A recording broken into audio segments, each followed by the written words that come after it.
महाराष्ट्र में एक बहुत फेमस खेल है हुतूतू। महाराष्ट्र की सियासत में भी यही खेल हो रहा है, लेकिन अब यह बात हुतूतू से आगे निकलकर तू तू मैं पर आ गई है। तेरा बेटा मेरा बेटा हो रहा है। पिछले 24 घंटे में उद्धव ठाकरे 2 बार सामने आए। उद्धव के निशाने पर एकनाथ शिंदे और उनके बेटे श्रीकांत शिंदे हैं। आज उद्धव ने जहां बात खत्म की, आदित्य ठाकरे वहां से बात कल शुरू करेंगे। एकनाथ शिंदे इस वक्त चुप हैं, लेकिन उनके कैंप से एक एक विधायक सामने आ रहे हैं।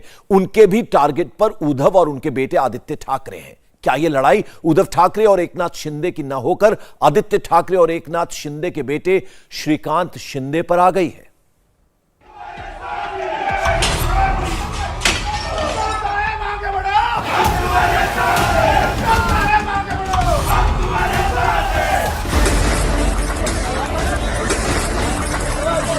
महाराष्ट्र की सियासत में एक्शन है।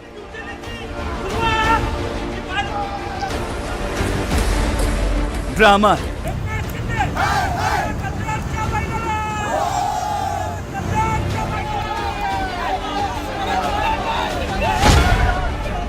लेकिन जिस क्लाइमेक्स का इंतजार हो रहा है, उसकी पटकथा लंबी होती चली जा रही है।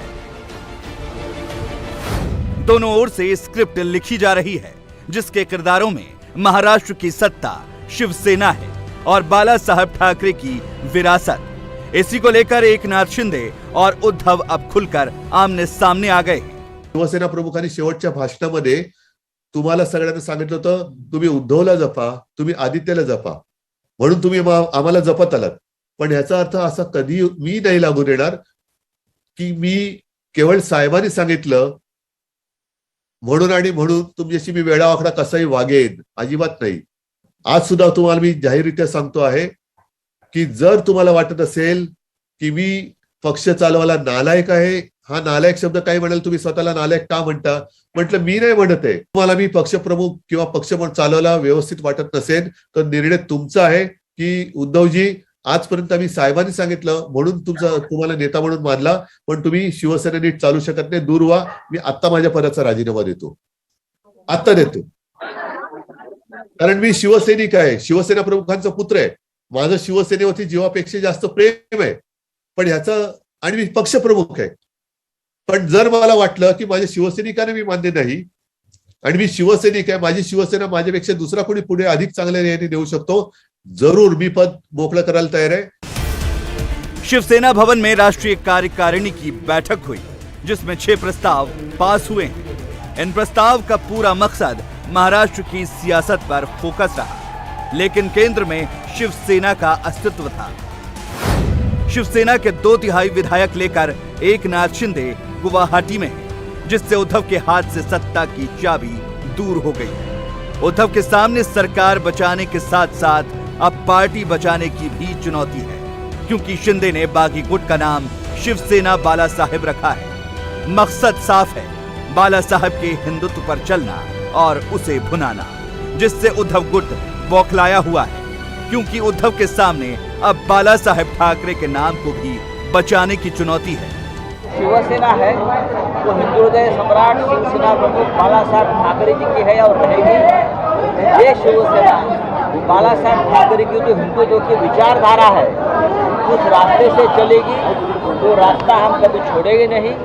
शिवसेना यूनाइटेड महाराष्ट्र, अखंड महाराष्ट्र और महाराष्ट्र की अस्मिता से कभी कॉम्प्रोमाइज नहीं करेंगी। बाला साहब ठाकरे का नाम अगर कोई अपने राजनीतिक स्वार्थ के लिए यूज करता है वो हमें मंजूर नहीं, उसका ऊपर लीगल एक्शन लिया जाए।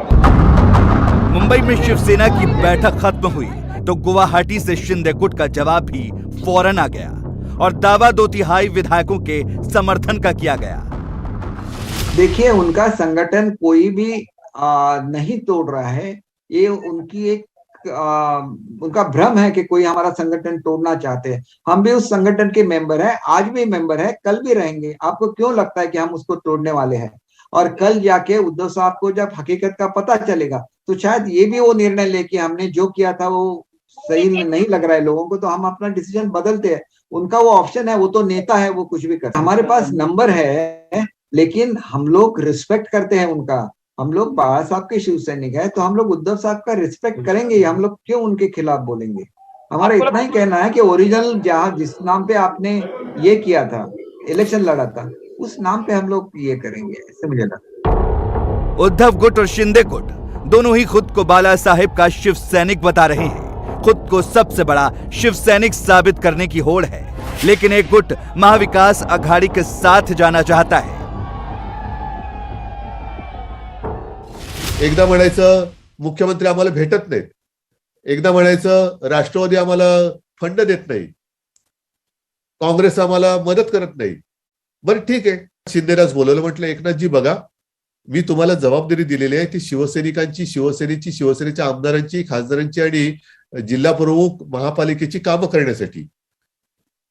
पण आता त्याचं जे वळण वेगळं लागतं असं माझ्या कानावर येते, हे असं असेल तर काही योग्य नाहीये. तर मला म्हणाले की काय साहेब की ते राष्ट्रवादी खूप त्रास देते. म्हणलं सांगा त्रास, तोंडावर बोलतो त्यांच्या, करू एक गाव दोन तुकडे करायचे तर तेही करूया. नाही, आमदारांचा माझ्यावरती दबाव आहे की आपण भाजपसोबत गेलं पाहिजे. म्हटलं असे कोण आमदार आहेत, घेऊन या माझ्याकडे, बघू आपण. मला पटलं आणि सगळ्या सैनिकांची आणि त्यांची इच्छा असेल तर चला भाजपसोबत. माझी बदनामी, कुटुंबियांची बदनामी, मी एवढा निर्लज्ज नाही होऊ शकत. माझी बदनामी करा, माझ्यावरती तुम्ही काय हल्ला करायचा तर करा, पण कोणी तुमच्यापैकी सुद्धा कुटुंबाची बदनामी कारण नसताना, आणि मातोश्री मी राहतोय माझं भाग्य आहे, पण मातोश्री हे तुमचं श्रद्धास्थान आहे. तुमच्यासाठी तुम्ही ते मंदिर मानता, त्याच्यावरती वेडवाकडे शब्द बोलल्यानंतर रक्तच उकळलं जात नाही. आणि जे वेडवाकडे बोलतात त्यांच्यासोबत जर का परत जायचं असेल तर म्हटलं एकच करू, कोणी कुठे जायचा याचा त्याचा विषय, पण ह्याच्यात जोपर्यंत स्पष्टता येत नाही तोपर्यंत मी एकटा मात्र ह्याच्यात येणार नाही. बाकी तुम्हाला सगळ्यांना जायचं असेल, शिवसैनिकांना जायचं असेल तर जरूर जा, पण पहिला आमदार माझ्याकडे येऊ द्या, बोलू द्या, त्यांची जी काही हे असेल मग आपण भाजपासोबत जायचं नाही जायचं, राष्ट्रवादीचं काय करायचं हे ठरवू, पण आमदार माझ्याकडे घेऊ द्या. आमदार माझ्याकडे आले असते आणि आज जे बोलते ते बोलले असते तर इथल्या ते मार्ग निघाला असता की नसता? बरोबर ना, इथल्या ते मार्ग निघाला असता.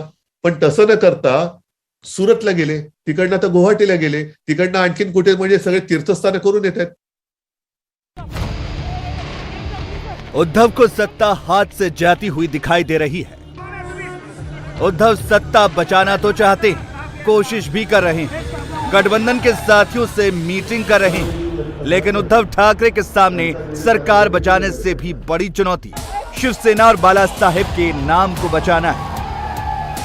बाळासाहेबांची शिवसेना संपलेली आहे, उद्धवची शिवसेना वेगळी आहे, ह्याची शिवसेना वेगळी आहे. अहो, ठाकरे आणि शिवसेना ही दोन नामं, दोन शब्द वेगळे करून तुम्ही शिवसेना चालून दाखवाच. माझं आज सुद्धा आव्हान आहे. काढा, बाळासाहेबांचाही फोटो वापरायचा नाही, मी तर नालायकच आहे, माझा फोटो लावूच नका. पण बाळासाहेबांचाही फोटो न लावता तुम्ही शिवसेना नावाने जगून दाखवा आणि ठाकरे नावाशिवाय जगून दाखवा. बाळासाहेबांची शिवसेनेत नाही दिली मग मंत्रिपद तेव्हा का नाही नाकारली तुम्ही? छे, आम्हाला मान्य नाही, आम्हाला ही शिवसेना मान्य नाही, या शिवसेनेने आम्हाला दिलेली उमेदवारी मान्य नाही, मंत्रिपद तर दूरच राहू. उद्धव सत्ता बचाएं या फिर पार्टी, ये उनके सामने यक्ष प्रश्न है, क्योंकि गुवाहाटी में बैठा एकनाथ शिंदे गुट महाराष्ट्र की सत्ता के लिए बीजेपी और शिवसेना का पुराना गठजोड़ चाहता है, और उन्हें पुराने दिनों की शिवसेना और बीजेपी की कोऑर्डिनेशन वाली सरकार याद आती है।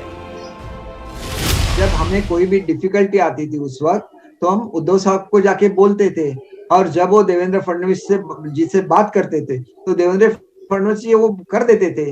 हमारा जो भी है, हमारे यहाँ के रास्ते हैं, एक बार उद्धव साहब ने बोल दिया तो वो तुरंत काम करते थे, क्योंकि वो कोऑर्डिनेशन था। और उद्धव साहब का एक दर्जा है महाराष्ट्र में, वो जब किसी को बोलते हैं कि ये करना है तो हो जाता है, वो हो जाता था। अगर नहीं होता था तो हम उद्धव साहब के साथ जाते थे।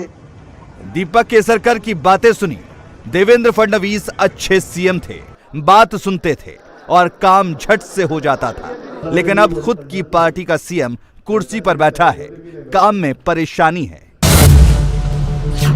वर्षा का पावर सेंटर बदलने की सारी कवायद हो रही है।